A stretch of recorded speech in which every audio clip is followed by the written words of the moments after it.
Welcome to the closing event of the COP30 Virtual Ocean Pavilion.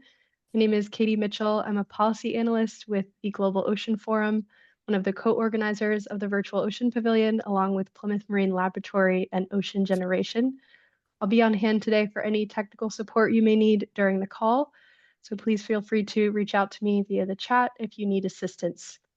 We also will be offering live translation during today's session. So if you would like to translate the discussion into another language, please engage with the Wordly translation, which will be a pop-up window that will be appearing shortly. During the discussion, if you'd like to submit any questions for our panelists, you can do so using the Q&A feature that is available at the bottom of your screen. We encourage you to submit questions throughout the discussion to ensure that we have some engagement during today's call, and thank you so much for your time today. With that, I will turn it over to Dr. David Freestone, who will be our Master of Ceremonies today. Thank you, Katie. Yes, good morning, good afternoon, everybody. Hello from everywhere, wherever you are. And congratulations to Katie and to Miriam Bargos for putting this event together. This is the final high-level event of the Virtual Pavilion this year, and it's been tremendously successful. So congratulations on, all the attendees that you've had. So we're hoping that we've got a very distinguished group of panelists and speakers. So we're hoping that we'll certainly end with a very a healthy bang, as it were, on this, and look forward to meeting again next year. We're using the same. You'll be telling us about that at the end. Right, so welcome everybody. The issue really is oceans and climate. It's an ongoing issue. I think some years ago, I wrote an article suggesting that the ocean was the Cinderella of the climate ball because nobody was inviting it, and that was more than 10 years ago. Now that's very, very central. So I'm really delighted that the ocean specialists always feel we could be even more important than we are, but certainly getting a very high profile, which it deserves, because it is I think more than 30% of carbon dioxide is actually sunk into the ocean. It's amazing. Without the ocean, we'd be talking about 37 degrees rise of temperature. So this is really very important part of the whole system. So delighted to have you here to talk about this issue. And we're starting off with a keynote from Ambassador Coy Felsen, who's an icon really in the BBNJ community. Not only she's now the permanent representative, ambassador from Belize to the UN. She's been a major player in the BBNJ negotiations for the last, dare I say, it's 20 years now we've been talking about this. And of course, more recently, she's been the co-chair of the PrepCon, which has got a very major task in front of it. 2 successful sessions, and it's got one more session to go. There's quite a lot of issues still to be decided. So we're very pleased to welcome here, so Ambassador Felsen, you have the floor. Thank you very much, David, and it's a pleasure to join the final session of the Ocean Pavilion. And of course, let me congratulate all of you who have organized this very successful session, Ocean Pavilion. I was happy to be a part of an earlier interview, and I think was also integrated into the pavilion itself. Allow me also to congratulate you on doing something very significant, which is to ensure that the ocean has a rightful place at this time at COP. No, I'm at the COP, so excuse me if it gets a little bit noisy because I'm sitting in one of the halls for the session. So we're here in the Amazon, surrounded by one of the world's greatest reservoirs of life. And it may seem that the ocean is far away, and yet even the mighty Amazon finds its way to the sea. The truth is that the ocean is never distant. It is the blue thread, and that's something that I think comes from your own pavilion analogy that connects us all. It sustains our societies in countless ways through the oxygen we breathe, the food we rely on, the jobs and the cultures that shape our identity, stories that we pass from one generation to the next. And as we've already heard from David, it is the Earth's greatest life support system, a vast interconnected realm of biodiversity and the principal regulator of our climate. And yet over time, global governance has divided the ocean, climate, and biodiversity agendas into separate tracks, limiting our ability to address them together. But that separation is no longer tenable. The IPCC special report on the ocean and cryosphere was at least for me a wake-up call, and I think for the world. It made clear that climate change is rewriting the ocean's physical and biological script, accelerating biodiversity loss, altering ecosystems, and diminishing the ocean's capacity to stabilize the climate. Recognizing this, several COP presidencies, including Fiji and Chile, helped to bring ocean issues into the climate conversation, and I happen to be involved in the climate change process since that begun to occur. These were very important steps, but they have not yet translated into consistent decisions, meaningful metrics, or sufficient resources for ocean action. And yet we all know we cannot meet the goals of the Paris Agreement without the ocean. Many nations, including my own, Belize, have incorporated ocean-based measures into their nationally determined contributions, but we face constraints, gaps in capacity, data, and support that prevent us from fully unlocking ocean-based climate solutions at scale. And at the global level, this unrealized potential has been even more profound. But today we stand at the edge of a new and transformative chapter. The adoption of the BBNJ Agreement offers a historic opportunity to finally bring the ocean, climate, and biodiversity agendas together in a legal framework. The agreement applies to the vast ocean areas beyond national jurisdiction, about 2/3 of the world's ocean, and the common heritage of humankind. So for the first time, we have a comprehensive global framework to safeguard biodiversity, strengthen ecosystem resilience in these climate critical spaces, and to support a global response to the climate crisis. The BBNJ Agreement provides the tools we need. So we have the area-based management measures, we have environmental impact assessment, including the potential of strategic environmental assessment, capacity building and technology transfer, which is really important to ensure all countries can participate, and a financial mechanism designed to provide sustained support for implementation. Together, these measures create a powerful platform for aligning the ocean, climate, and biodiversity agenda. They allow ocean-based solutions to be integrated into global climate efforts in a way that is scientifically robust, equitable, and grounded in sustainability. The agreement will soon enter into force. We're looking at January 2026. We have 75 countries that have ratified it, 145 have signed. Universality is essential. The more voices we have shaping its institutions and priorities now, the more effective it will be decades to come. So today, I offer a simple message. This is our moment. We have before us an agreement. We also have, as demonstrated through this Ocean Pavilion, a movement capable of transforming how the world stewards the largest shared resource.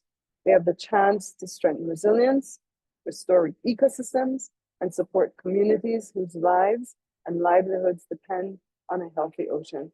And we have the responsibility to bring coherence to climate, biodiversity, and ocean governance, so each agenda reinforces the others.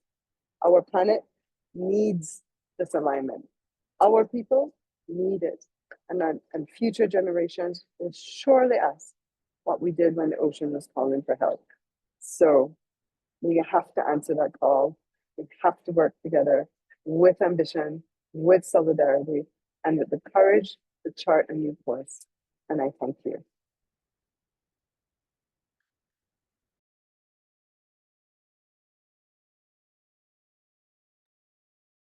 David, I believe you're on mute. Yeah, how long have we been doing this? I'm sorry.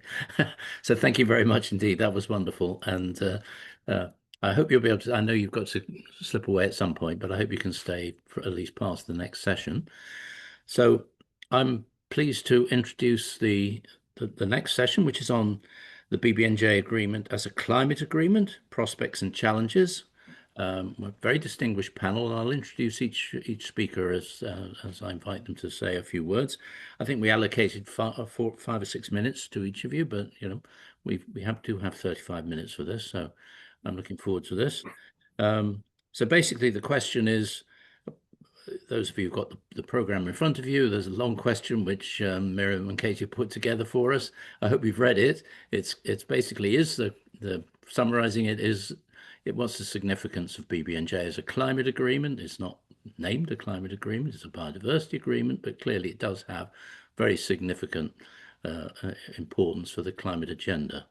I actually was asked to speak on this issue at a seminar in University of Copenhagen at the Climate Law and Governance Center there, run by Dr. Bia Martinez. And I actually did a Google search. There are 5 mentions of climate change in the BBNJ. It surprised me that it's actually that few, but it's still central to the concerns and the debates that we had during the course of more than a decade. So what are the prospects and challenges for this, particularly in looking at cross-sectoral policy discourse and policy development to advance the use and maximize the impact of ocean-based solutions to climate changes through the BBNJ agreement? That's the issue that we've been posed with today. So first panelist is Vladimir Yaris, who's he's again very well-known figure in the ocean community. He's prepared to admit that it's over 3 decades of experience working with the UN and DOLOS. He's now the director, of course, of the Division for Ocean Affairs and Law of the Sea. He sat through all the negotiations, I know, and it was the secretary of the Intergovernmental Conference. He's been involved with virtually all the major issues that the UN, that DOLOS has been covering over the last 20, 30 years. Fish stocks, island migratory fish stocks. I see that he was also secretary at some point of the Commission on the Limits of the Continental Shelf, and of course the editor of the Law of the Sea Bulletin. So really no one better qualified to start this off with is Vladimir. Floor's yours, sir. Thank you, David. Excellencies, distinguished delegates, participants, ladies and gentlemen. It's a really pleasure to join you today at this webinar, which is devoted to the aligning the ocean climate biodiversity agenda to maximize the impact of ocean-based solutions to climate change. And let me start by thanking the organizers for inviting the Division for Ocean Affairs and the Law of the Sea of the Office of Legal Affairs of the United Nations, of which I have the pleasure currently to serve as the director. And as you might know, the division is serving as the interim secretariat for the agreement under the United Nations Convention on the Law of the Sea on the conservation and sustainable use of marine biological diversity of areas beyond national jurisdiction. And then you'll understand now I'm just going to call it BBNJ Agreement. And we are really happy to participate in this important and timely panel because as you, David, as you said, and as also Janine said before, the climate and oceans are part of the same cycle. They are inseparable. Well, Janine, Ambassador Felsen already mentioned that on 19 September 2025, the milestone of 60 ratification by states was reached. And then the agreement will enter into force on 17th January 2026. That means it's this date is around the corner. As of today, 74 states and the European Union have expressed their final consent to be bound by the agreement by submitting their instruments to ratification. This agreement is the first global comprehensive cross-sectoral ocean treaty indicates, following the United Nations Convention on the Law of the Sea. And it provides a very important framework to address in a very holistic manner the multiple pressures affecting ocean health and its also role in climate regulation. The agreement explicitly recognizes the ocean climate biodiversity nexus, acknowledges the urgency of addressing biodiversity loss and ecosystem degradation caused by climate change. The agreement emphasizes that the establishment of area-based management tools, including marine protected areas, must be informed by climate resilience objectives. The agreement provides for the consideration of cumulative impacts, including the consequences of climate change, ocean acidification, and related impacts in carrying out environmental impact assessment for areas beyond national jurisdiction. Furthermore, capacity building initiatives and technology transfer under the agreement are expected to include components that address the adverse effects of climate change, ensuring that all states have the tools and knowledge to adapt. Cooperation and coordination are among relevant instruments, frameworks, and bodies are at the heart of the BBNJ agreements. Parties to the agreement are required to cooperate, promote coherence, and participate constructively in decision-making processes across these instruments, frameworks, and bodies.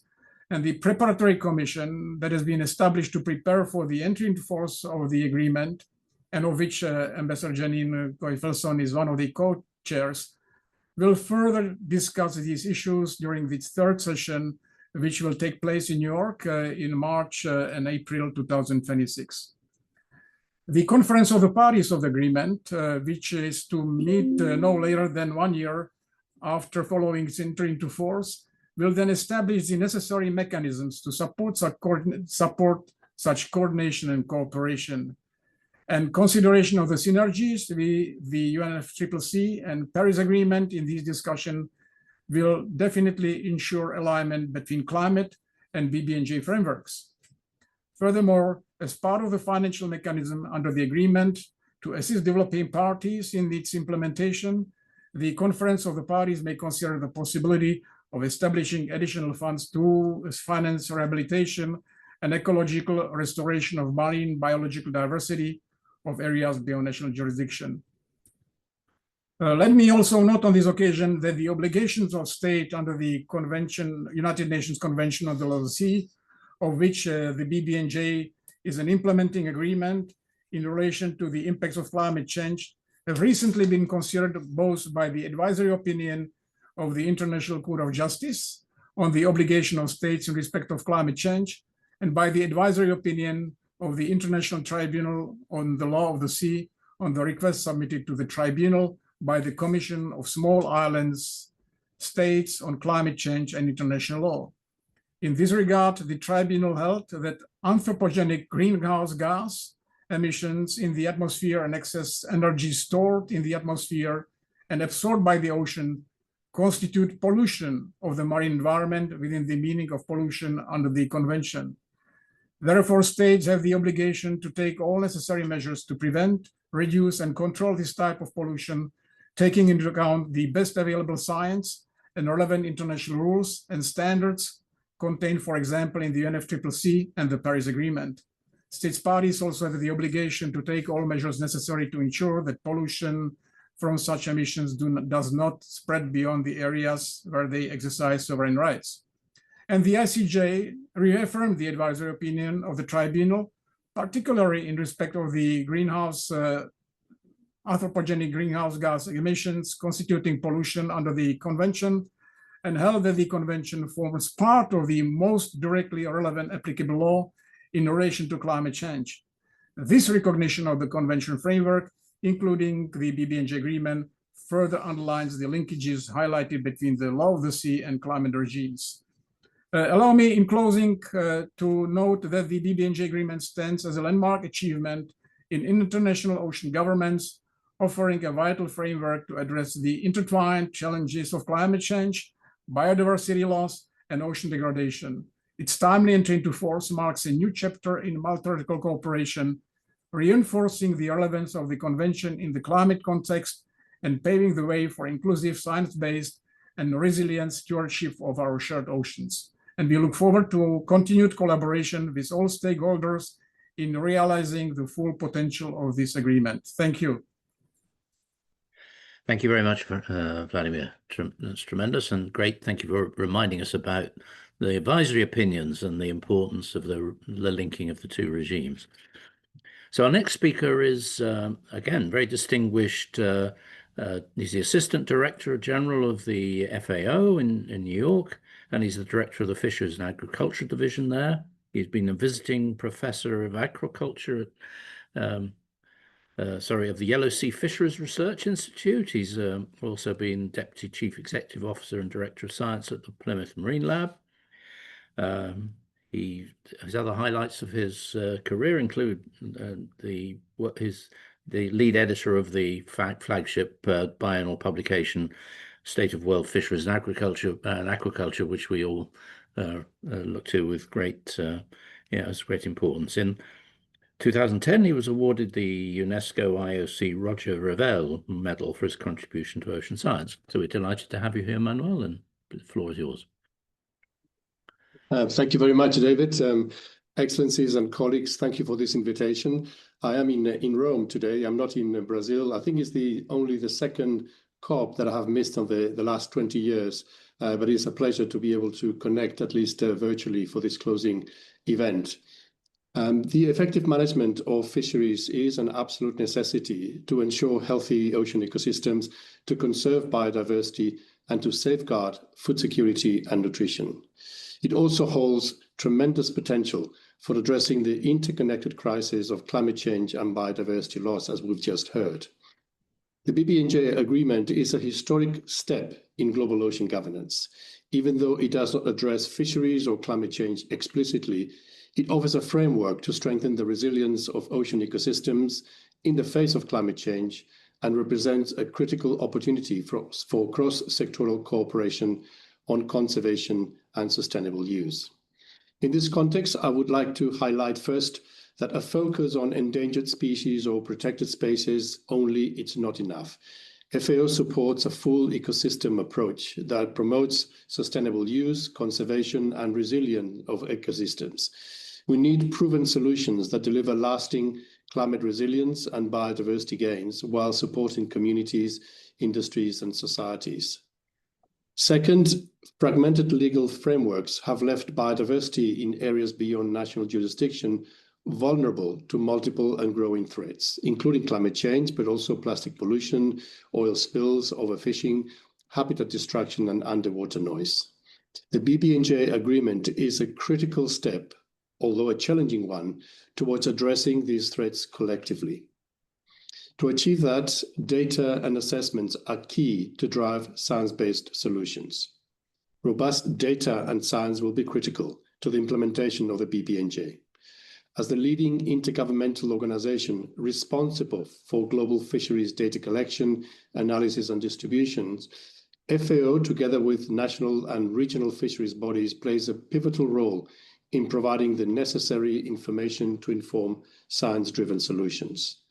To further improve knowledge about fish stock status, for example, this year FAO launched its updated methodology for estimating the state of exploitation of marine fisheries resources and reported on the status of 2,570 fish stocks around the world, some from BBNJ regions. A collective effort of more than 600 experts around the world coordinated by FAO. This is an example of the type of critical sectoral data and information that is needed for effective implementation of the agreement. Furthermore, FAO has developed a global capacity development program in fisheries data collection and stock assessment to equip member states with the knowledge, skills, and tools necessary to implement evidence-based adaptive fisheries management solutions. Another key opportunity is cooperation and collaboration across multiple instruments, frameworks, and bodies. The effective implementation of the BBNJ requires cooperation with relevant legal instruments and frameworks. Putting in place mechanisms to achieve this effective cooperation will be critical to ensure BBNJ's success. FAO plays a central coordinating and convening role, including through the FAO Committee on Fisheries, the only global intergovernmental body with a mandate to consider fisheries and aquaculture matters. FAO also coordinates the Regional Fisheries Bodies Secretariat Network, which includes 22 regional fisheries management organizations and a similar number of regional fisheries advisory bodies. Over 150 countries are currently members of one or more RFMOs, and the collective areas within the regulatory competence of these bodies cover all areas of the ocean and 95% of fishing activities occurring in the BBNJ. Meanwhile, these bodies are increasingly aware of the impacts of climate change on shared and transboundary stocks. FAO has been closely working with them to document and compile good practices on how to integrate climate change considerations in their management practices. In addition, FAO actively contributes to the processes to develop the BBNJ Agreement and continues to engage in the preparatory commissions to ensure fisheries expertise, knowledge, and science-informed implementation. To help the fisheries sector understand and engage with the BBNJ Agreement, we have published an introductory fact sheet and we are preparing a comprehensive guide. In parallel, FAO is providing advice to interested countries and regional fisheries bodies in engaging with the process. FAO has also been implementing projects in the ABNJ area, including the Common Oceans Programme and the EAF Nansen Programme, as well as 2 Global Environmental Facility funded projects with UNDP and UNEP to support ratification and implementation by providing resources, tools, and capacity building. We are willing to continue to assist, including with finance mobilization in support of the agreement. The oceans, including ocean aquatic foods, are gaining traction under the UNFCCC, as we have heard already. And we can only commend the government of Brazil for a very comprehensive agenda on aquatic foods at this COP. This type of alignment is what is needed to foster global action under the various agreements and fora and build a successful path towards sustainability and climate resilience. Colleagues and friends, as FAO celebrates this year its 80th anniversary, we honor the legacy of 8 decades of hard work supporting countries in the governance of the ocean and its resources. And we are committed to carry this mission forward so that the ocean we rely on today remains a source of food, nutrition, jobs, shared hope, and prosperity for every generation to come. Thank you very much for your attention. Thank you very much, Manuel. That's excellent. Thank you. And you've given us, I think, a lot of fuel for thought, but also fuel for questions. I mean, 2 issues that strike me are the coordination of science, particularly through the clearinghouse mechanism, which we've yet to really see the structure of that. And the other, of course, is, as you mentioned, the collaboration with international frameworks and bodies, how the agreement envisages. So thank you very much indeed. And I'll move on then to our next speaker is, again, well known to us all. Nice to see you, Joe. So Dr. Joe Appiott, who's been a long time friend and colleague. I'm very pleased. Everybody always reminds me about when they were my examiners, so I have the opportunity to say how pleased I am because I examined his PhD some years ago. So I'm delighted to have you here. He's been very successful as work with CBD, particularly in relation to collaboration with other organizations.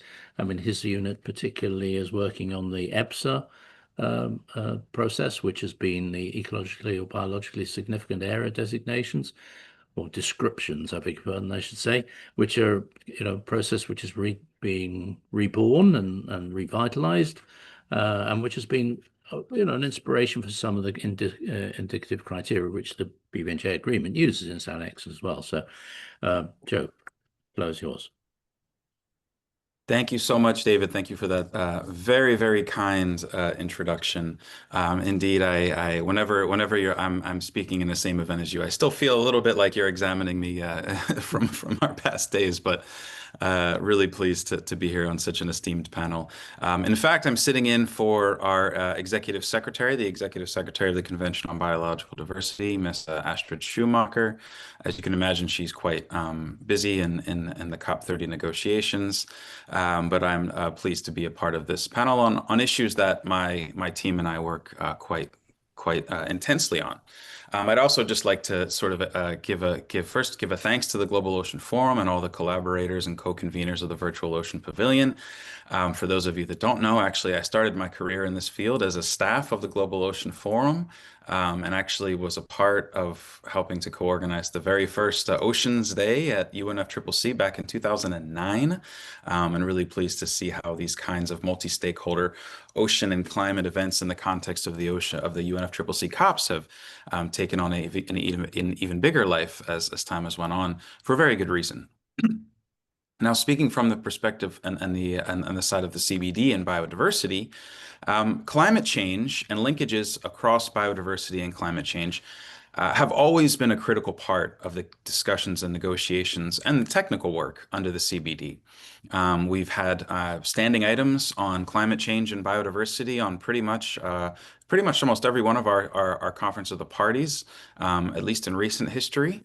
And in fact, the Kunming-Montreal Global Biodiversity Framework, or the GBF as we sometimes call it, has a specific target dedicated to addressing climate change and ocean acidification, and particularly with respect to its impacts on biodiversity, and strengthening the role of biodiversity and strengthening and supporting the role of biodiversity in ecosystems in their climate mitigation and adaptation services. At the same time, of course, we also see the BBNJ Agreement as a very important means and mechanism to actually implement the CBD in areas beyond national jurisdiction. In fact, the CBD does apply in areas beyond national jurisdiction. It is a responsibility of CBD parties to apply the convention and its broad responsibilities and obligations in everything they do in terms of processes and activities in ABNJ. So in that regard, this agreement will really, as we see, help to accelerate that part of the convention, and also help us to achieve the goals and targets of the Kunming-Montreal Global Biodiversity Framework, as well as any future goals and targets that will be developed under the CBD. Because as many of you know, the GBF targets are expiring in 2030, and certainly we know the BBNJ will really starting to be hopefully picking up a lot of steam by that point. Now, the CBD, the CBD itself, we're not a regulatory body. We don't set regulations or management tools and approaches in areas beyond national jurisdiction. But we do work closely with other competent organizations and authorities to support their work in BBNJ. In fact, we have a workshop coming up in Norway in just a few weeks, specifically to help to evolve our thinking and our understanding about how work under the CBD can support BBNJ management, including through competent authorities. And obviously, that will address the important position of the BBNJ agreement in that world. So in that regard, there's an important role for the broader community to embed BBNJ and biodiversity CBD linkages in what they're doing. But we also have an enormous amount of technical work that's gone on under the CBD that is highly relevant and in many cases can directly support the work of the BBNJ agreement and broader other processes that do conservation and sustainable use in areas beyond national jurisdiction. This includes EBSAs as well as work such as biodiversity inclusive impact assessment guidelines. And we also really have an enormous community of practice under the CBD that has worked for many, many years on issues of biodiversity and climate change and including in open ocean and deep sea environments. So the linkages between climate change and biodiversity and BBNJ are really also clear, I think, from the evidence as well as from developments in the policy field. For example, many of the EBSAs that we have in our portfolio, there is a lot of interest and attention and movement on actually implementing and inserting, submitting modifications to those EBSAs, many of which are due to climate-driven shifts in species locations. Given that many of these EBSAs were described more than 10 years ago in some cases, of course, we are seeing changes, and many of those changes are driven by climate. We know that the deep sea ecosystems, although they're quite far and remote from much of what we often talk about in the climate world, we know that many of these ecosystems are driven by things such as intermittent carbon deposits from phytoplankton blooms, which of course will be affected by climate change. So it's really essential, and we really can't afford to not consider climate change issues when we approach BBNJ management, because they will have implications for ecosystems in ABNJ, and ABNJ ecosystems play a critical role in carbon service and climate services. So it's really hard to imagine any global instrument that deals with biodiversity that wouldn't deal with climate change. It's really essential. But the important thing is to recognize where action is best placed and how to mainstream these different issues in a clear, practical, and meaningful way, and not just provide lip service to this topic, which is something that we often find ourselves doing. We have to align global and regional processes and intergovernmental processes, of course. And we are doing this, and we've been working to do this with our colleagues across different secretariats. But it's also essential to align national level planning, prioritization, and action. We in the CBD have worked a lot with our climate change colleagues to help to try to push alignment of national biodiversity strategies and action plans with NDCs and the NAPs from the climate side. But we also need to align that thinking with the national planning and priorities for BBNJ. So we need to bridge, we kind of need to connect that triangle to some degree with respect to national level, the national level approaches.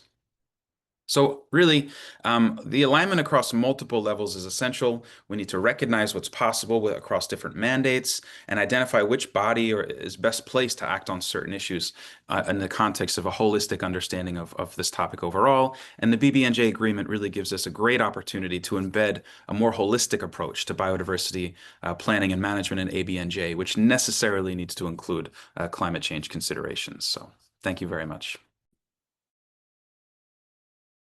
Thank you. Thanks very much, Joe. That's absolutely bang on target. Thanks very much. And our next speaker is our last speaker, and by no means last, but by no means least, is Christina Jurdy. She and I have been working together for longer than she probably would want me to admit, but she's been the senior high seas advisor of the IUCN, based in the headquarters in Gland. She's an adjunct professor at the Middlebury Institute of International Studies in Monterey, California, and an honorary professor at the University of Edinburgh. But she's more importantly on this issue. I think she's been working on this for more than 20 years. I mean, she's also one of the instigators for a number of the organizations which have played a key role in these negotiations, including the High Seas Alliance and on my own Sargasso Sea initiative as well, which when I've worked closely on that for a very long time. She was awarded the Packard Award from the IUCN World Commission on Protected Areas, and last year with Rena Lee was given the Haub Award for Environmental Law and Policy by the Place University in New York. So congratulations, and Christina, the floor is yours. Well, thank you very much, David, and thank you to the Global Ocean Forum for convening this session, and for my co-panelists, and for all of those who are joined here today for this important topic on really aligning the goals of the Climate Change Agreement and the BBNJ Agreement. What we've been hearing is that the BBNJ Agreement is in many ways the linchpin for what we need to do as a global society for improving the resilience of our planet, our ocean planet. Sorry, I'm just trying to change the view here. And yet, when we go to the Paris Agreement and the Climate Agreement COPs, there's all this talk about the ocean as the solution for climate change, which actually in many ways keeps me awake at night. That's because we run the risk of becoming so excited about proposed solutions to the climate crisis that we actually forget about dealing with the other two crises that are very much at the foremost of our minds, which is biodiversity and pollution. So when we're aligning that the goals of the BBNJ Agreement and the Climate Agreement, we do not want to embrace what I've been hearing are some of the calls for a new interpretation of the precautionary approach, which is under the Climate Agreement to take action at all costs. That's in order to absorb carbon dioxide emissions or to otherwise avoid the impacts of climate change. We've seen a lot of wonderful progress close to shore, but some of the projects that have ambitions for changing global climate processes could have massive impacts on the ocean if we do not take care and actually heed to the provisions of the Law of the Sea Convention and the BBNJ Agreement before these are allowed to go forward. Some are already selling carbon credits for activities that could in fact be quite harmful, especially if scaled to try to address the global climate problem. I mean, the BBNJ has, of course, many wonderful provisions, and I'm hoping you will take time to watch the webinar that we did on Monday about the BBNJ agreement and climate change with respect to the deep ocean. I'll just run through some of these and how the provisions of the BBNJ agreement are really essential in even achieving the goal of the climate agreement, which is to ensure one of the goals, which is to ensure ecosystem integrity. That is also in the preamble of the BBNJ agreement and one of the key principles and approaches. Well, we know we have area-based management tools. Joe's told us about the EPSAs. I mean, these are critically important in terms of protecting ecosystems as well as protecting carbon services and ocean climate services. But if we just put them in place willy-nilly without some climate smart planning, we may not get the same benefits that we would hope for.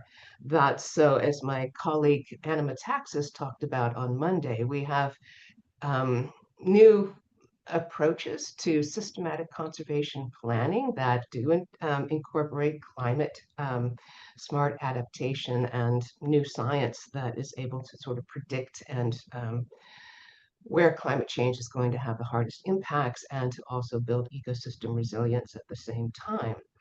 The BBNJ agreement also has provisions for environmental impact assessments, which will be absolutely essential to make sure that we're screening out proposed activities that could have the potential for significant adverse impacts on the marine environment.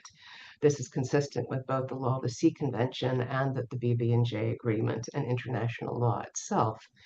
We need to make sure that activities within national jurisdictions that have a potential to harm areas beyond national jurisdiction are held up to the similar standards under the BBNJ agreement, because without global consultation, notification, improved science, and actually showing where's your baseline, what's the understanding of what the potential impacts might be, then we may go astray in search of urgent solutions to the problem that we have been creating over the past century.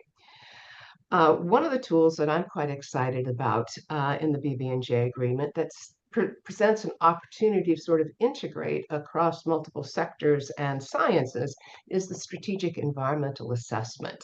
We have seen under the BBNJ agreement that it's voluntary, and it's proposed for areas for governments, of course, parties to consider SEAs for new plans and programs, but we also have the ability of the Conference of Parties to conduct SEAs of areas or regions to collate and synthesize best available information, assess current and potential future impacts, identify data gaps, and research priorities. So it can become a key science-based tool for advancing climate-smart planning for ABMTs, EIAs, and any proposed future activities. But I think it's also important to consider this as a leg for building the capacity development and technology transfer provisions of the BBNJ agreement. Because without having all states capable of really participating in these scientific assessments, without having all sectors participate in these scientific assessments, then they're not going to translate into the action we really need back home. And so my proposition would really be to conduct these strategic environmental assessments before we get into proposed climate solutions, to make sure that we have the indicators, the baseline information that needs to be in place before we actually try to take on board things like ocean iron fertilization, artificial upwelling of cold waters up to the surface waters. Activities that we've never contemplated before. We have a few scientific research studies that most indicate that this is either not going to work or going to actually exacerbate some of the greenhouse gases that we're trying to control. So that's probably enough said on this topic, but just to show that we really need the global community to start coming together now to start addressing some of these proposed solutions for climate change and make sure that they truly do align with the goals, objectives, obligations, and principles of the Law of the Sea Convention, as well as the BBNJ agreement itself. Thank you very much. Thanks very much, Christina. So that, yeah, tremendous. Absolutely, I said bang on target again. I think we've had a fantastic series of presentations. I need some help from you, Miriam. We're pretty well out of time. Do we have time for questions? Or I see that that Victoria's panel has a little bit of longer time for questions. Perhaps we could ask people to hold questions until the end of the final discussion. Would that be way? If I hope that everybody will be able to stay with us for that. Yes, please, David. Right? Thank you. Right. Thank you. Good. So thank you very much to all four of you. I think we've got I mean, I've got a lot of questions as well. I mean, I already raised a few. Sorry. I think the role, as Christina flags, it's going to be depending very largely on how the parties to the agreement, and we see, you know, the first meetings are going to be coming up within a year from the 17th of January. But how they interpret this has got, of course, got a lot to do, which is one of the issues which Victoria is now going to talk to us about. So she's going to chair at that panel. So let me introduce her, and then we'll hold questions. So if you have questions to our panelists, please hold them until after this next panel, and then we'll have a general discussion. And please, I hope the panelists can stay with us. I think we've got that's been very far-reaching and stimulating. So thank you. So a few words about Victoria, who I'm very pleased to introduce, and I know her as the director of the coordination project for the Common Ocean. So she's been on behalf of FAO directing one of the projects which Manuel Branch told us about, which is the BBNJ side of the FAO's support from the Global Environment Facility. She's a senior fisheries officer at FAO. She's a lot of experience on this and been working very effectively on coordination with other cross-sectoral bodies on issues of trade and cooperation, etc., and fisheries issues. So delighted to have you here, Victoria, and the floor is yours. The panel is now yours. Thank you very much. I'm very pleased to be here at the Virtual Ocean Pavilion today, because it's not the first time we participate, and it's nice to see how this evolves, and there is more and more engagement from participants. And just coming back to the question and answers question regarding the time constraints of the previous panel, of course, you know, we are very welcome to direct the questions to the panelists of the first panel as well. But I would like to draw the attention of the participants that some of the questions have already been answered in written. So there are some useful links that can give you practical examples how we address climate action through various management activities in the ocean. So the second panel is about the implementation of the BBNJ agreement, but I would like to recall some key messages that I heard in the first panel. Basically, that the BBNJ agreement is more than a biodiversity treaty. It is deeply connected to climate action. So marine ecosystems have a role to play in carbon cycle services, and therefore safeguarding them and using them sustainably is essential. So how can we prepare for the implementation of the BBNJ agreement? We all know that this is one of those global agreements which entered into force relatively quickly after its negotiations concluded. It will enter into force, sorry, I used the past tense, but in fact, we still have some time. It will enter into force in January 2026. So we are preparing right now, and by we, I mean the whole global community working in relation to the oceans, because implementing the BBNJ agreement means creating marine protected areas in the areas beyond national jurisdiction, conducting robust environmental impact assessments, and also to ensure equitable benefit sharing. This can and has to be done through coordination, and coordination is challenging because it is going across multiple sectors and also across various legal frameworks. I would like to give you an example through the experience of FAO, and in fact, Manuel Barange already recalled some of the activities FAO has been doing in the ABNJ to address relevant areas. But FAO's experience through the sustainable use of aquatic resources shows that this cannot be achieved without biodiversity conservation. So FAO works with ecosystems approaches, area-based management tools, and cooperation with regional fisheries bodies already since a long time. And this BBNJ agreement offers an opportunity to leverage this work. This means decades of work already, available data, standards, and governance solutions that can be used as inspiration for better ocean management. So with our panel, we will go more into detail into these challenges, and we have very distinguished panelists here. So fellow FAO colleague, GFCM colleague from the world of the regional fisheries management organizations, Esther Hidas, is here with us, and Mrs. Adela Aruma, who is joining us from the Philippines. In fact, the permanent mission of the Philippines to the United Nations in New York. She is the first secretary and the legal advisor to this permanent mission. So David Freestone will also join our panel. Thank you, David, because I will ask my first question to him, to you, which is basically setting the scene. And my question to you is about the technical challenges. So what technical challenges do you expect when the development of the detailed rules of the agreement will be done?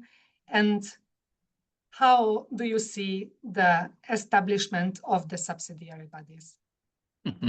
Okay, thank you very much, Victoria. So I'm sorry to hear you can hear my voice again. I was very much hoping that Ambassador Felsen would handle this one, because she's obviously been chairing the two prepcoms, and she's completely on top of this. But I can just perhaps give a little plug for the book which Joanna Mossop and I have co-edited for Oxford University Press with a writing staff of 30 distinguished contributors as a commentary on the agreement. So we have been going through some of these issues, and they are very, very substantial still. I was on a panel, in fact, I think it was one where Christina was given the Haub Award with Rena Lee. And I said, well, they've kicked the can down the road on a lot of issues. Obviously, they had a lot of issues to settle in the last session, the working session, which was protracted and was already a session which had already run out of time. And so a lot of issues remained unsettled. So Rena Lee's response to that, which is an interesting one, is she didn't like my comment very much. She was saying we've left flexibility in implementation. So some of the issues we've left for the Conference of the Parties to decide, so they aren't set in stone. So the Conference of Parties can change its mind. And I think that's a really important part of this agenda, that we realize that there is quite a lot of flexibility in the way that this agreement will be implemented in the future. Having said that, there is a lot of work still to do. Talking to Vladimir at the end of session 2, he said we've been making progress. They have, very successful so far, but slow. I mean, there's a lot of issues being reopened and discussed. So they have to just, as a summary of this, because it's fairly tedious, pretty well the terms of reference of all the subsidiary bodies, and there are substantial, is it something like 7 or 8, is it, subsidiary bodies to be established, even things like the Compliance Committee and then the Scientific and Technical Body. The Scientific and Technical Body has to have terms of reference established. Until it's established by the COP, they can't even review proposals for ABMTs. So it looks as if the first session of the Conference of the Parties, which I know that UN's having problems of actually finding a space for it. Vladimir may be able to help us with that if they've come any further with this. But they have to do it, the first session has to at least start by the 17th of January 2027, right? So it's a fairly tight schedule they have for this. So that first conference is clearly going to be devoted to looking at the technical issues which they have to discuss. There are a lot of other issues which are very important. I mean, if we just go through the 4 substantive heads, remember, we're looking at marine genetic resources, area-based management tools, environmental impact assessment, and capacity building and technology transfer. Each of those has quite substantial issues to settle. MGRs is being the work of the conference is going to be funded by, or the convention is going to be funded by an extra levy, which the developed countries will make. So there'll be the standard, the contributions, but then an extra 50% levy, which is on the basis of their possible contribution of MGRs. But obviously, over time, the idea was that marine genetic resources would actually generate an income stream which would support developing countries, but also the convention itself. Well, that's a lot of work still to do. I can't see that being in the near future. They even have to decide where the secretariat is going to be. So Dolos is doing a very able job as the interim secretariat. They have to decide where it's going to be, and there are a couple of contenders for that. So, quite a lot to do before they could get going. In relation to area-based management tools is less of an issue, I think. They're less to be decided. Now, obviously, the scientific and technical body needs to be decided. They also have discretion in expanding the list of, the area of the indicative criteria in the annexes on what should be the criteria for marine protected areas and for other ABMTs. That's all still to do, but that's not a threshold issue. It's mainly the scientific and technical body, I think. In relation to EIAs, I think, again, there are less implementation issues to be involved with that. That could hit the ground running, although emergency measures and strategic impact assessments still, modalities have to be agreed for that. The big issue is now the last one, the clearinghouse mechanism. There's a lot of debates on that. What will it look like still is not clear. And that's going to be a big issue. And of course, that's important for things like transfer of, Manuel Barrage was talking about science, importance of science. So this is a way that science can be disseminated. So that the way in which that will work is going to be crucially important, as well as transfer of funding, etc. through that. So 5 minutes. That's just an indication of the issues which still have to be discussed. And I'm much sure that Ambassador Felsen would have made a much better job of it than me, but I hope that was helpful. Thank you, David, very much. I think it's, you listed quite a few substantial topics, and several of the preparatory commission meetings, the committee meetings are tackling these challenges, and it takes a lot of time and effort from everybody. So I'm passing on to another panelist, Mrs. Hidas, Esther Hidas, who is the technical advisor also of the Common Oceans Deep Sea Fisheries Project, which is an ABNJ-focused project led by FAO and implemented together with UNEP and UNDP. And the Global Ocean Forum is also our partner, as well as the Sargasso Sea Commission. Esther, I have a question to you about guidance for the countries. So what guidance will be needed by the countries in developing and implementing cooperation agreements with existing international frameworks and bodies? Thank you, Victoria, and good afternoon, everyone. Thank you also for the organizers for inviting me as a panelist, amongst other very distinguished panelists. So the BBNJ Agreement is peppered with requests to cooperate, first and foremost, for the dual objective of conservation, as well as sustainable use of marine biological diversity in ABNJ. But also more specifically, with respect to activities, of course, related to marine genetic resources, with respect to scientific and technical activities, in the use of area-based management tools, in conducting strategic environmental assessments, and in providing capacity building and the transfer of marine technology. So the call for cooperation is to a very diverse range of national authorities, as well as organizations active in the ABNJ, and also to a very diverse range of professionals, from policymakers and lawyers to scientists and managers. The first guidance, the first message that will need to be passed across the board is that there is a need for a change in the approach, overall approach, a change in mindset to the management of resources in the ABNJ, and that conservation of biodiversity is everyone's business, which needs to be integrated into the management regimes that ensure the sustainable use of marine biological diversity in the ABNJ. Member states will indeed have a key role to play, and this message will need to be passed not only from top down, but also integrated from the top up. National authorities, be it fisheries, environment, maritime, defence, or any other authority that have responsibility over activities in the ABNJ, will each need to be informed and guided on how this new agreement affects their operations, how their roles and responsibilities may be altered, and importantly, how and with whom they will need to coordinate nationally, regionally, and internationally to effectively deliver on their obligations. National authorities have a tradition of working in silos, and this will be no small feat, so this work must begin now.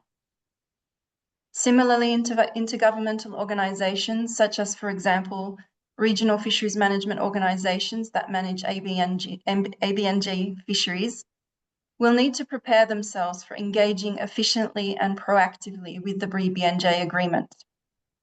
Guidance will be needed on the elements of the agreement that concerns each intergovernmental body, how these elements coincide with, or in some cases potentially challenge the mandates of these organisations, and what these organisations will need to do differently in order to respond to the obligations of the agreement. The guidance will therefore need to be provided both in terms of policy and legal, as well as operational elements. We should remember, however, that we are not starting from scratch and that there is great opportunity to learn from previous experiences and an incredible abundance of resources and knowledge to base ourselves on. This is not the first time that an agreement has called for interagency and international cooperation.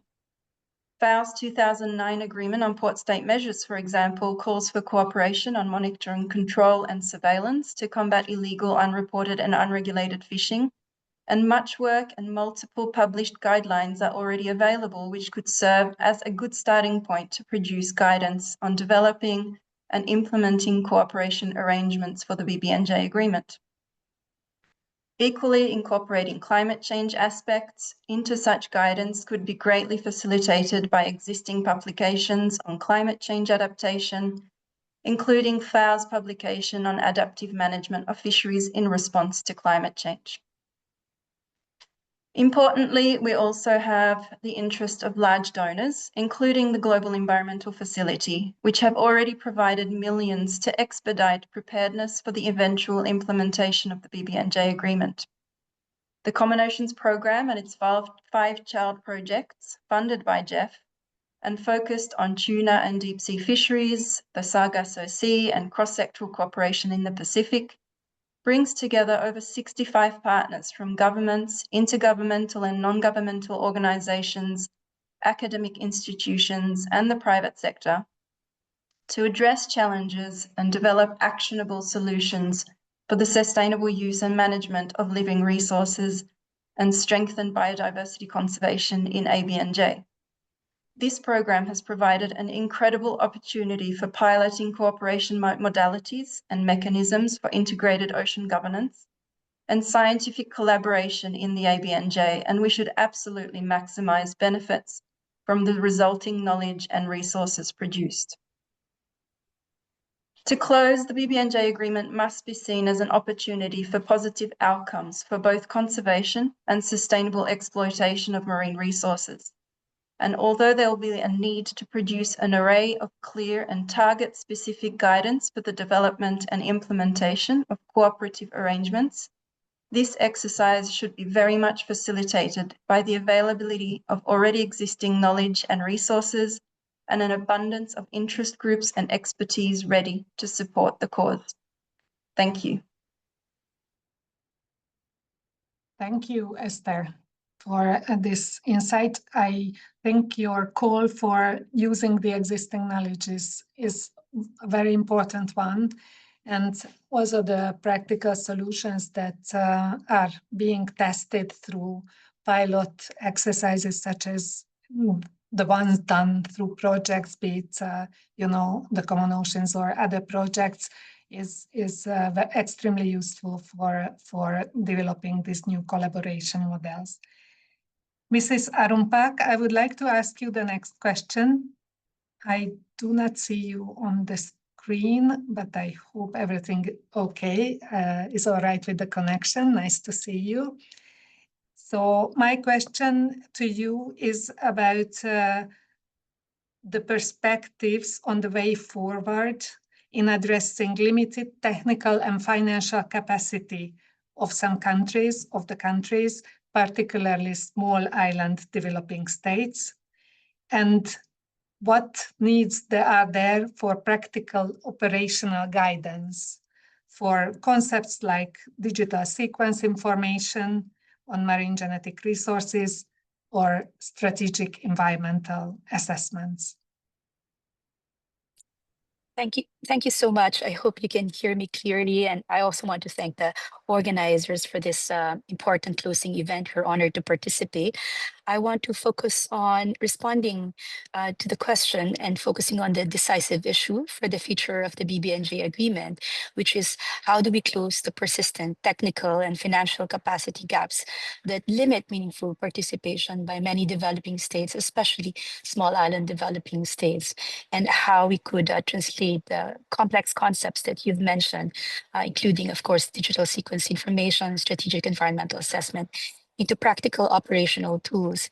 I wish to offer some reflections drawing on the recent work of the Preparatory Commission, which has made important progress, led by very able Ambassador Janine Felson and Ambassador Ada McCarthy, with the support of a highly competent Secretary Pedro Walos. First, the recent PrepCom made one thing absolutely clear, and it is that the agreement is entering a phase where implementation decisions are being drafted, and the ability of all states, developing states, especially SIDS, to participate meaningfully will determine whether the treaty will succeed. And the co-chairs themselves have emphasized that a strong foundation for effective implementation depends on ensuring that all states can contribute and engage, supported by adequate financial resources. So capacity is not a downstream issue. It's really the first pillar of implementation.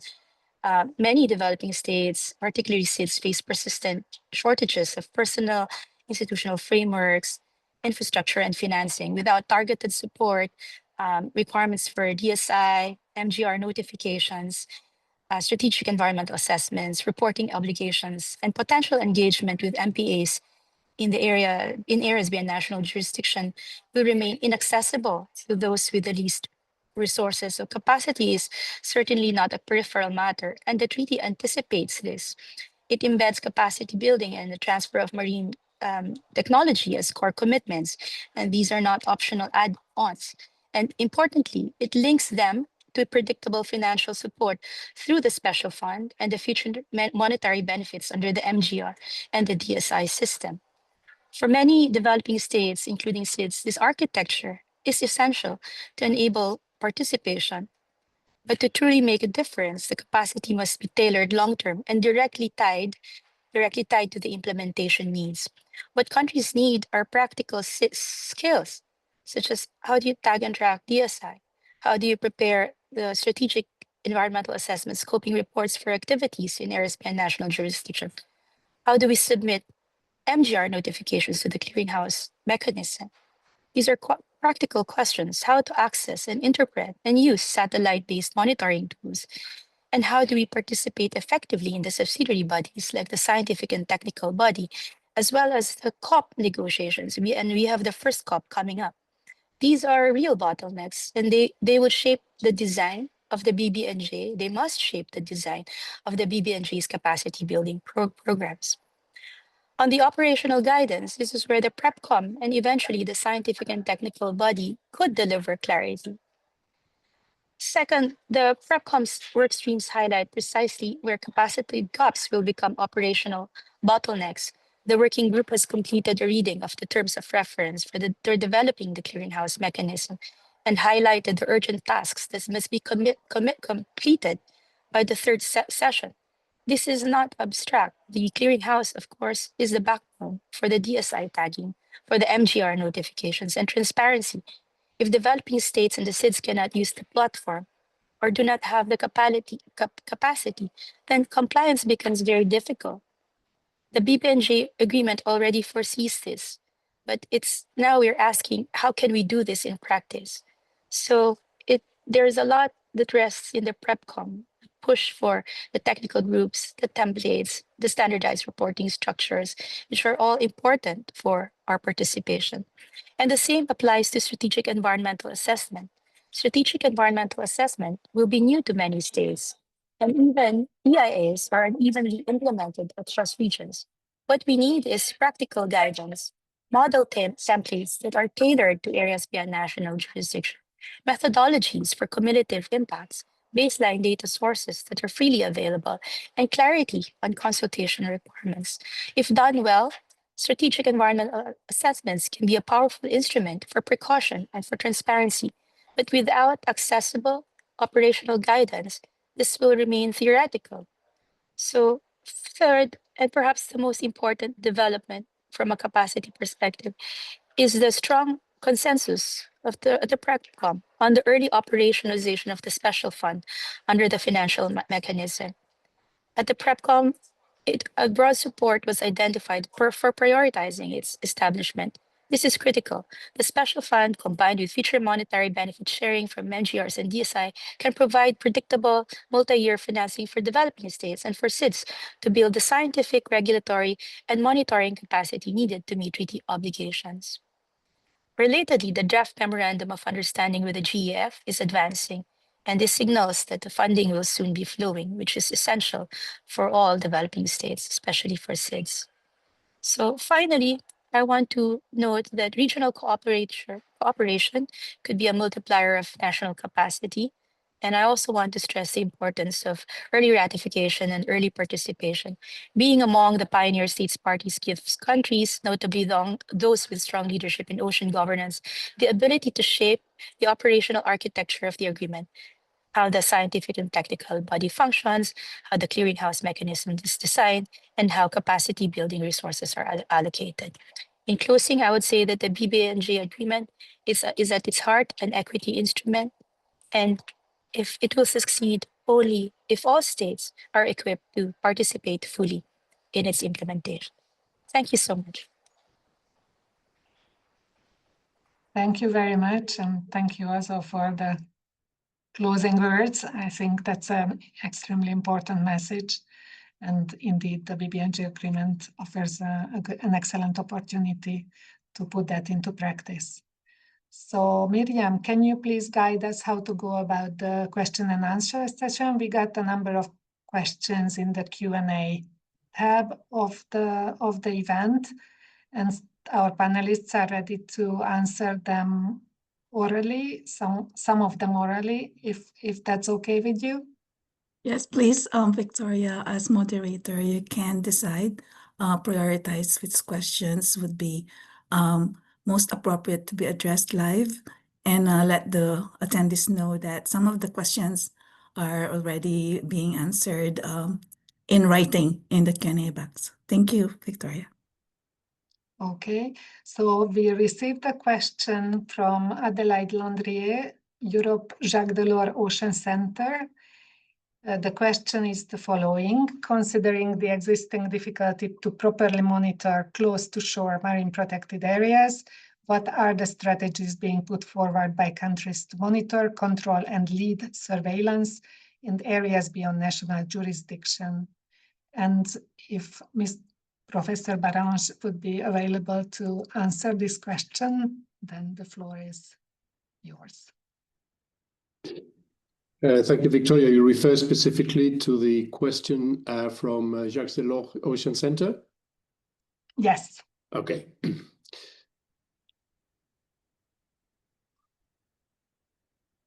Right. So marine protected areas and any area-based management measures are implemented within EEZs by countries themselves, and they have to do their own jobs in monitoring the implementation of the measures that they put in place, whether they are MPAs or OECMs or any other area-based management measure. When it comes to the high seas, it depends very much on whether the area is covered, for example, by a regional fisheries management organization. If it is covered by an RFMO, then it is the responsibility of the RFMO systems to ensure the implementation of those measures. Most RFMOs have actually implementation tools and implementation mechanisms to monitor the implementation of their own measures. And that includes whether it is MPAs or any other measure that the RFMO decides to implement. This is done, of course, in coordination with the members of the RFMOs, because at the end of the day, when a vessel carries a particular flag, it is the responsibility of the flag state to eventually take the measures, punitive measures, if they have to be taken on any breaks of operations. It is for that reason that it's very important to have, in the case of fisheries, RFMOs that are empowered politically and financially and institutionally to implement the measures properly and monitor the implementation. In areas where there is no RFMOs, then of course currently there is no mechanism to establish a marine protected area if it's outside national territories. This is, of course, will be different once the BBNJ comes into force, and it will be up to the BBNJ processes to determine the mechanisms of monitoring and of implementation measures. Thank you.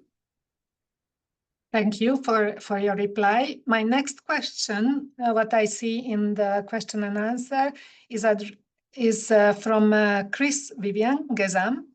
And I would like to ask Christina Gierde to reply to that. Christina, the question is as follows. Doesn't the full and effective implementation of the BBNJ agreement also depend on the widespread ratification of all the IFBs relevant to areas beyond national jurisdiction? For example, referring to the concerns with ocean solutions that you raised, the effective regulation of these activities by the London Protocol would be greatly enhanced by many countries ratifying the protocol and its 2013 amendment. Well, thank you very much. And I'm pleased to agree wholeheartedly with Dr. Chris Vivian. That was, I am speaking on my own behalf and not on behalf of IUCN, but there is a critical gap in the attendance of the London Convention and Protocol discussions, especially on marine geoengineering that they had just this last end of October. Currently, I think there's something like, where did we have this number? 87 parties to the London Convention, 56 parties to the London Protocol, but only 9 parties have actually accepted the 2013 amendments that attempt to regulate marine geoengineering, starting with ocean fertilization. So there is a huge gap between what we're talking about in the BBNJ agreement in terms of the need to maintain ecosystem integrity and the ability of states to follow through in these other relevant bodies, such as the London Convention and Protocol. That there are discussions ongoing about how to improve implementation and ratification of the London Protocol, which actually talks about a precautionary approach to the prevention of marine pollution in the environment.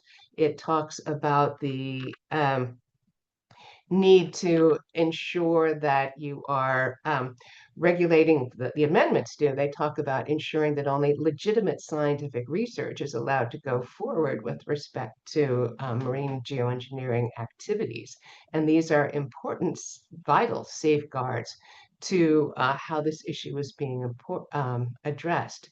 But it is a challenge that there are so few developing countries participating in the London Convention and Protocol, that the definition of placement into the sea could prevent the coverage of the London Convention and Protocol from actually addressing some of the other types of geoengineering, such as solar radiation management, that could also have significant impacts at scale on the marine environment. that. So I think the London Protocol is vital, but it's necessary, but it may not be sufficient. And I would, of course, encourage greater ratification and participation. Thank you. Thank you very much for your reply. We still have a number of questions in the question and answer under the question and answer tab. So I will continue with the challenging one about, or maybe it's challenging because it's quite a novelty when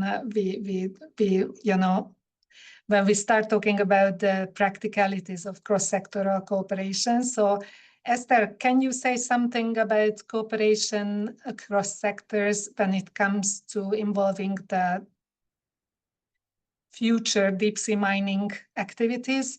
So we have a question in relation to that. In fact, we have several comments in relation to that, but basically summarizing it up, some elements of reflection in relation to this evolving cooperation would be welcome from your side.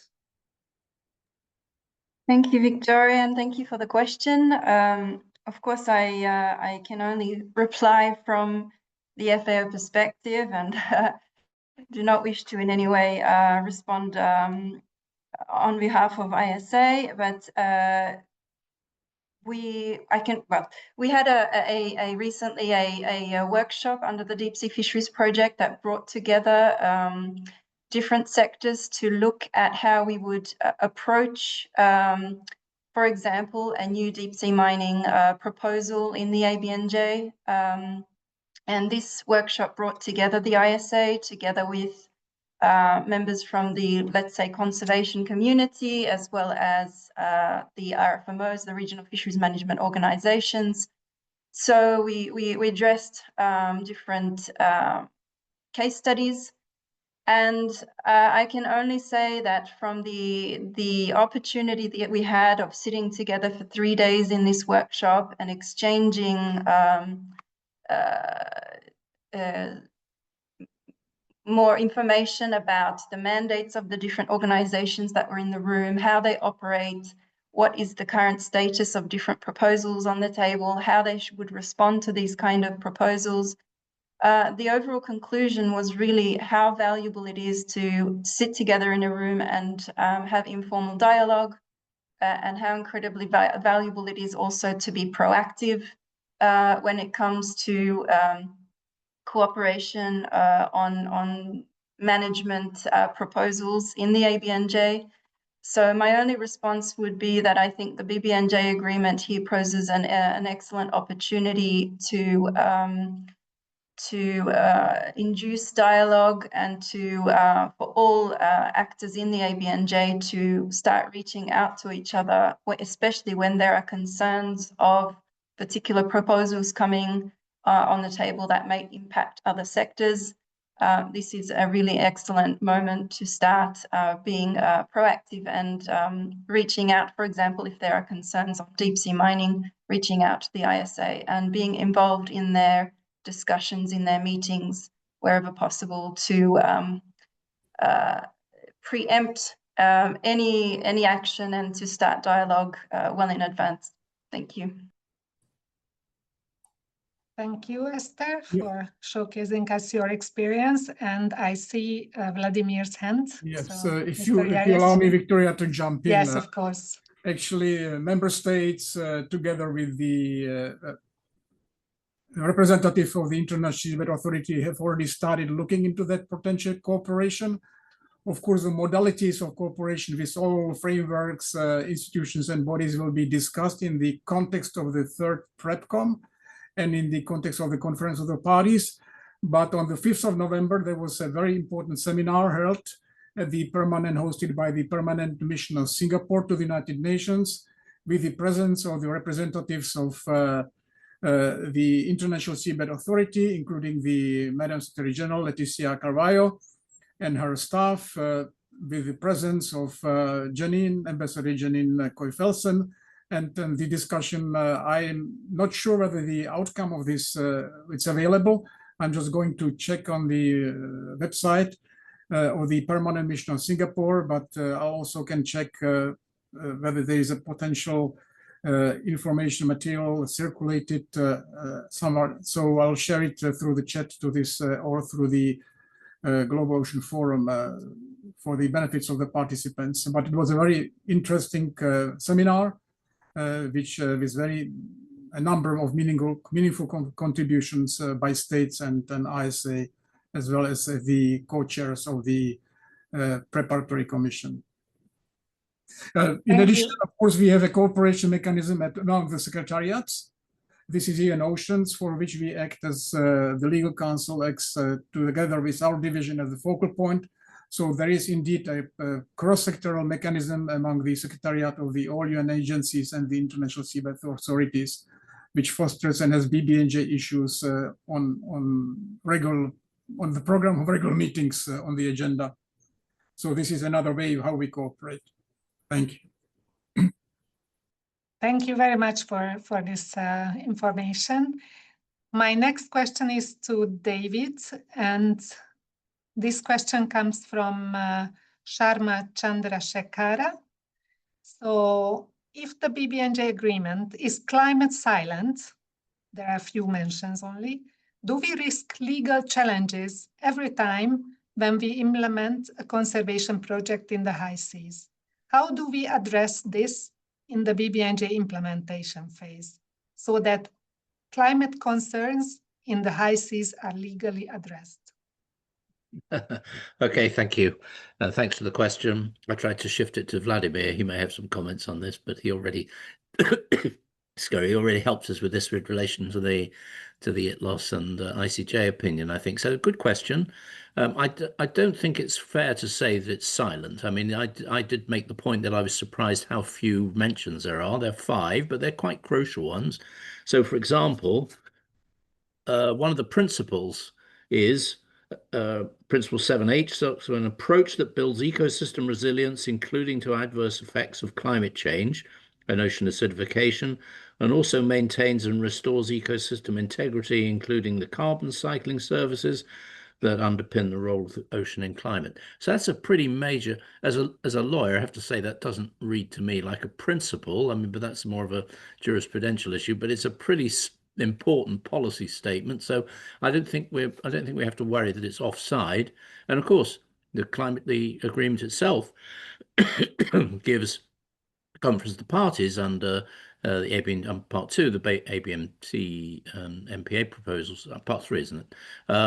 The power to designate marine protected areas, and those areas will be binding on all the parties to the agreement itself. And that's why we're quite keen to have as very large large number of parties as possible. So I think the chances are fair of legal challenges are fairly small, but Vladimir did remind us about the ICJ, well, the ITLOS agreement, really, the ITLOS advisory opinion, which first make the point that pollution under the Law of the Sea Convention is prohibited, of course, but includes emissions of greenhouse gases. So I don't think from a legal point of view, from a Law of the Sea general point of view, you could say this customary law even, that you could say climate change is not part of the legal regime, or responses to climate change are not part of the legal regime Law of the Sea. So it's an interesting issue. We have to see. It depends how the Conference of the Parties makes these decisions, but I've got a lot of concerns about it, but that's not one of them.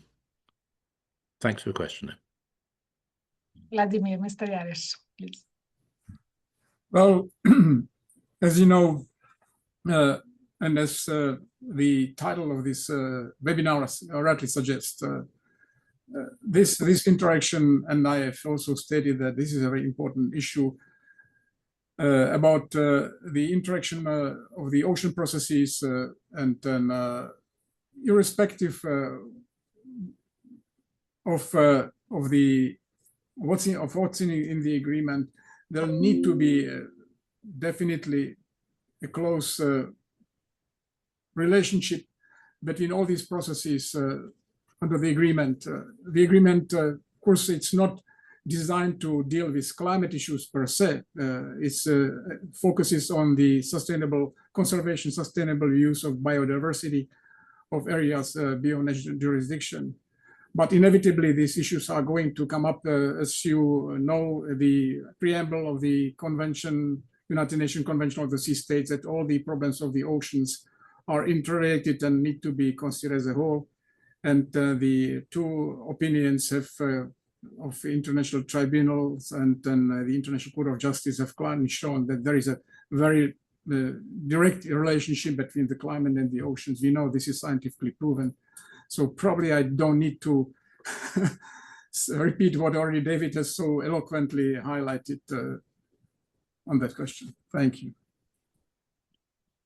Thank you very My much. hand was forgotten. Actually, it was a forgotten hand. So I didn't intend to intervene on that issue. Thank you very much for your reply. I have a question to Miriam. We have two more questions in the chat. Do we have time to ask the panelists to answer them? I would like to request the indulgence of the attendees, please, that if they can continue the pursuit of their queries via the Virtual Ocean Pavilion chat function, so that we can proceed with the rest of the event agenda and finish on time. So we would greatly appreciate that. Thank you, Victoria. Okay, if I understand correctly, we are not answering more questions orally. So thank you very much for all your answers and your presentations and statements. Dear panelists, thank you, Miriam as well, and Katie for organizing this. I hand the floor back to you for closing the event and the Virtual Ocean Pavilion. It's actually over to David, please. Okay, thank you. Yes. So I'm sorry you have to listen to my voice so much, but it's been a very exciting session. So actually, we now go to Katie to talk about the Virtual Ocean, the post-event report. So Katie, the floor is yours.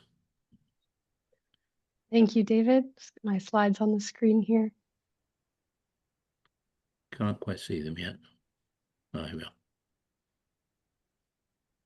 All right, here we go. And I'm delivering this presentation today on behalf of the COP30 Virtual Ocean Pavilion team. I want to recognize Miriam Balgos, the Executive Director of the Global Ocean Forum, and Tekla Kaiser, Deputy Head of the International Office, who both co-founded the Virtual Ocean Pavilion and continue to be instrumental in its organization and implementation today.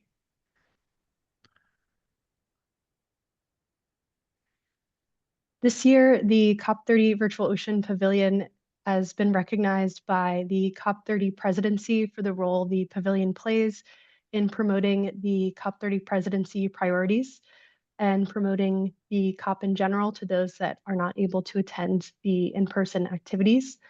And the pavilion has also been recognized as a decade activity of the UN Decade of Ocean Science for Sustainable Development. We have benefited from increased engagement this year with 2,427 registrants on the platform as of this morning, and greatly appreciate the support of our 27 partner organizations that have helped to increase the profile of this pavilion, which has two main aims: to raise the profile of the ocean and recognize the critical role the ocean plays in climate negotiations and to all life on Earth, and also to ensure that the proceedings of the COP are more accessible to those that aren't able to attend in person. The pavilion was first organized in COP26 in 2021, following the COVID-19 pandemic, and is now in its 5th iteration. And since its inception has continued to remain true to these two key aims: raising the profile of the ocean, increasing accessibility to the COP itself. This is an overview of the lobby of the COP30 Virtual Ocean Pavilion, which is the entry point to all of the many features that are accessible, ranging from live events to exhibits and interaction among attendees. If you haven't had the chance already, I encourage all of the attendees of this call to register for the platform and visit the pavilion yourself. The pavilion will be live through tomorrow, November 21st, and then we'll have on-demand access through December 22nd, so you can continue to engage with recordings of live events and many of the features on the platform. I will highlight some of these in the intervening slides. At the start of the Pavilion, in collaboration with the supporting partners of the Pavilion, the partners worked to come up with aligned top-line messages. These messages were the crafting of these messages led by Communications Inc., support from the co-organizers of the COP30 Virtual Ocean Pavilion, the Global Ocean Forum, Plymouth Marine Laboratory, and Ocean Generation, with input and validation by our 27 partners, as well as the wider ocean and climate community, in particular youth leaders that contributed to the crafting of these 10 messages. These messages are available on the Virtual Ocean Pavilion platform. We encourage all attendees to engage and review these messages and share feedback, as these are really the key priorities that have been identified amongst the ocean and climate community moving forward. This year, the Pavilion offered a total of 18 live events. We averaged around 108 attendees for each event. Many thanks to our partners who made these engaging discussions possible and also increased our outreach efforts. We also offered 4 roundtable discussions, which are somewhat smaller discussions organized around more technical topics and offer a chance for all attendees to offer their inputs to the discussion. We averaged 53 attendees for each roundtable this year. This is the second year we've offered that feature and have gotten a lot of positive feedback. That's a great way to have open discussion with topics that may be more difficult to address in a webinar style setting. With the wider ocean and climate community, we have developed an exhibition hall, which features 13 exhibition booths, which are organized by leading ocean and climate organizations. These are accessible on the platform and offer resources that attendees are able to save and download for later review and use. This year was the first year the Pavilion organizers organized an exhibition called The Ocean in the UNFCCC, which is a collaborative exhibit highlighting the role of the ocean in UNFCCC processes. We also featured a COP30 Ocean Events tab, which highlighted 168 events that were submitted by the wider community, as well as events that were collated by our Pavilion team through review of 42 Pavilion programs through the in-person COP30 events. In recognition of one of the goals of the Pavilion this year, which was to highlight and elevate youth voices within the ocean and climate community, we organized a youth-led interview series connecting youth leaders with ocean and climate experts and negotiators. We were able to organize 11 interviews, which are available for viewing on the platform, as well as on the Global Ocean Forum's YouTube channel. This was a really inspiring series and was a way to get a more unique and more in-depth perspective on many of the key issues that are being discussed at COP and around the ocean community in general. We also featured the Treasure Trove, which was spearheaded by Will Steen, collaborator and member of the Pavilion team from Ocean Generation, which is a daily window into what's happening in and around the COP, also highlighting ocean and climate resources and art and activities happening at the Pavilion. This resource will be available on the Pavilion platform as well. And in closing, the Pavilion team would like to recognize our co-organizers and partners. This event came together through collaboration and volunteer-led efforts and inputs by many organizations.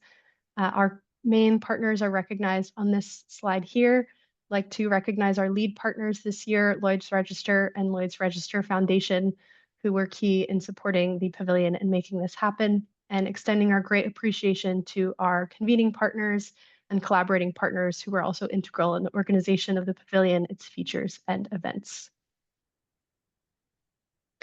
And in closing, I'd like to recognize the COP30 Virtual Ocean Pavilion team, putting countless hours behind the scenes to ensure everything came together and collaborated, and were a pleasure to work with to make sure that these events ran as smoothly as possible and that this really valuable resource was made available to the ocean and climate community and beyond. Thank you very much. Excellent, Katie. Congratulations. Thank you very much. And again, congratulations from us as well to the team for organising. It's quite an amazing event, right? So you've actually really get a big audience who aren't otherwise going to have the issues. And actually, I see all the expert faces I recognize in the panel. So tremendous congratulations. So I have a few minutes just to say a few closing remarks. So my thanks to the organizers, as I said, but also to the panelists. Very interesting issues. I think glad that we, as a result of my inadequate chairing the first session, we had some time to answer some of those questions. I think they were really good. The sort of issues which I think we take forward are, Manuel make the point about science and the importance of science. There's going to be the clearinghouse mechanism that we saw. A lot of others mentioned cross-sectoral collaboration. We've got a question on deep seabed mining. That's going to be quite interesting. I think Vladimir's response on that was really helpful. And of course, the whole issue of how the Conference of the Parties is going to respond to some of these questions. I think Chris Vivian's question, which Christina responded to, was really helpful as well, in the sense that, there are a lot of other instruments which have not got as many parties as the BBNJ agreement, which are going to be actually important for this as well. So the other issue which I have a personal view on, interesting, was Manuel responded on the issues on fisheries surveillance. But of course, not just fisheries in high seas. We're also talking about vessel movements and other activities. And the Sargasso Sea Project, which is part of the Common Ocean Programme, which is administered by FAO, is the Sargasso Sea Project. We actually have a MOU with Global Fishing Watch, which also monitors most human activities. Vessel activities are actually probably more important in our area than fishing. And that we're looking at the development of a monitoring protocol for an area which is not within any of those within the fisheries jurisdictional areas of the regional fisheries agreements. So that's quite interesting new development, which we'll have to watch. We're talking about areas, a big area. The Sargasso Sea is 4 million square kilometers. This is not something which is bigger than most EZs. So it's an area which is a new challenge for us all. The way that these interested to see how the proposals are put forward under part 3 in relation to area-based management tools, because monitoring and enforcement are part of the proposals that states have to make. So thank you very much indeed for all your interventions. Thanks for the questions. Thanks for the audience. We've got a great audience for this one as well. And my last job is to introduce our final speaker, who's going to give us a call for action, and it's Laura Khatib, who's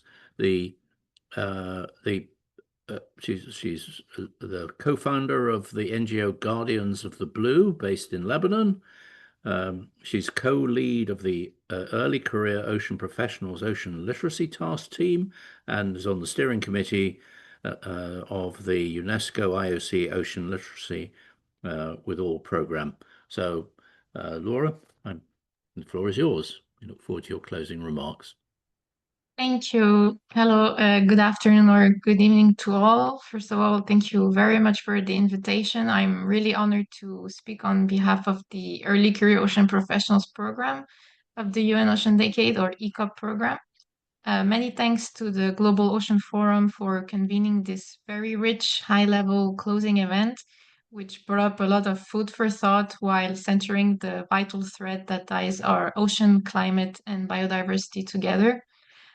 So today I am representing the ECOPs, those within the first 10 years of their career in any ocean-related field, spanning across science, policy, governance, entrepreneurship, education, NGOs, and more.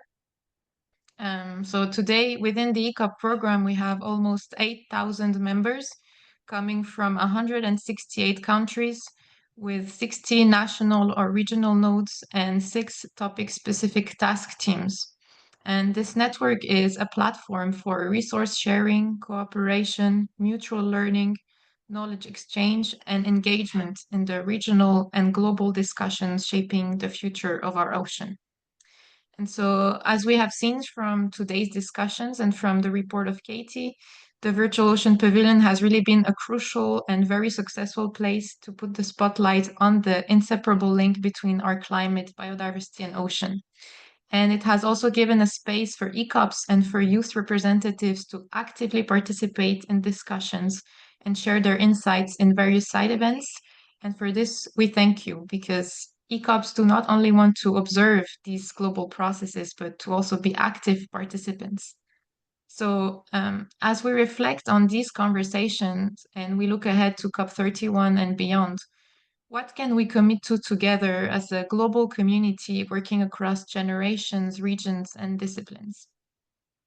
First of all, we need interdisciplinary innovation and collaboration.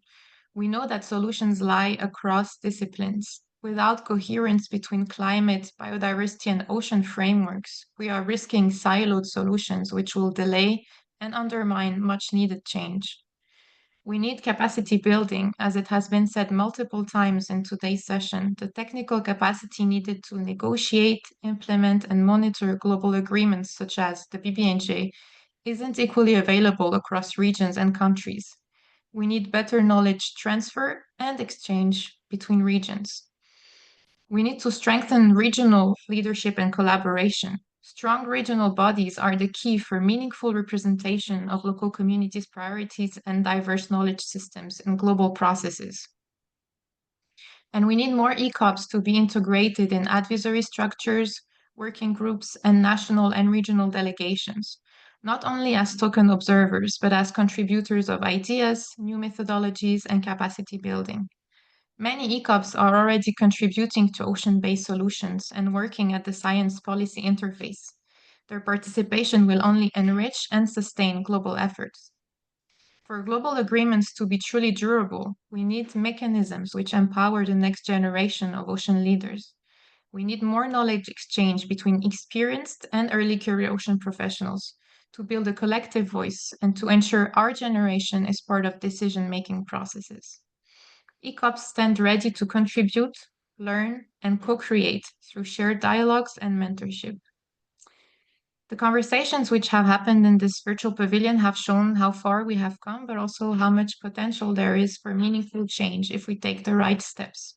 And as we move forward towards COP31 and the second half of the ocean decade, ECOPs remain ready to contribute, collaborate, and help carry forward the work that has been started. And we hope the feeling is shared. Thank you very much. Thank you very much, Laura, and my thanks again to all our participants, and I wish you goodbye and see you again soon. Thank you. Thank you so much, everyone.